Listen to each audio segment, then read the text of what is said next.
ગઈ તારીખ 11/8/2024ના રોજ અત્રેના ભક્તિનગર પોલીસ સ્ટેશનમાં ફરિયાદી અક્ષયભાઈ રાજપૂત જે કેનરા બેંકના મેનેજર છે એમને ફરિયાદ આપેલી કે એમના એટીએમ મશીનની અંદર ચેડા કરીને એક ઈસમ અવારનવાર પૈસા કાઢે છે અને પછી ડિસ્પ્લે ખોલી નાખે છે ચાવીથી અને એ રીતે ગેરરીતિ કરે છે અને વિશ્વાસઘાત કરે છે અને પૈસા ઉડવા છતાં પણ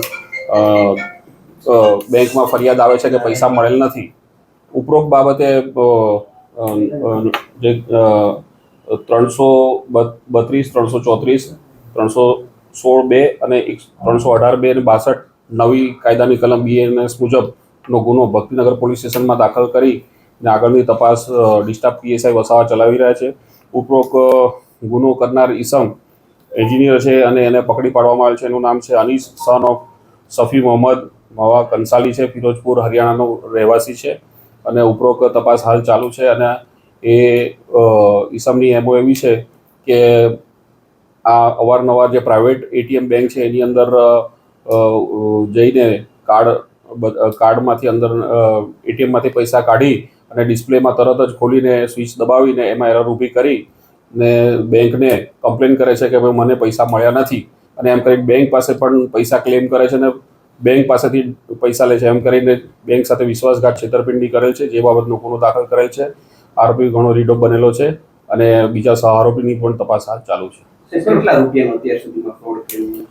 અત્યાર સુધી એને 20 લાખ જેટલું અંદાજે કર્યું હશે, પણ હાલ તપાસ ચાલુ છે.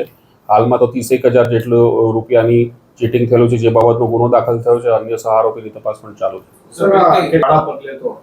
હાલ તો એના સહ આરોપીની તપાસ ચાલુ છે, જેની પાસેથી એને ઇન્સેન્ટિવ તરીકે એને કીધેલું કે ભાઈ તમે એટીએમ પ્રાઇવેટ કરો તો તમારી પાસેથી તમને ભાડા પેટે હું પૈસા આપીશ.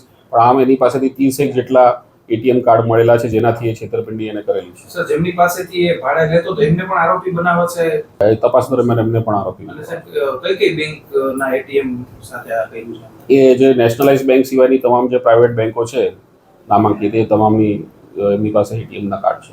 રાજકોટ શહેર સહિત હાલ ઇન્વેસ્ટિગેશન ચાલુ છે. તપાસ દરમિયાન રિમાન્ડ પર છે આરોપી અને રિમાન્ડ દરમિયાન તમામ પાસાઓની ઝીણવટભરી રીતે તપાસ થશે.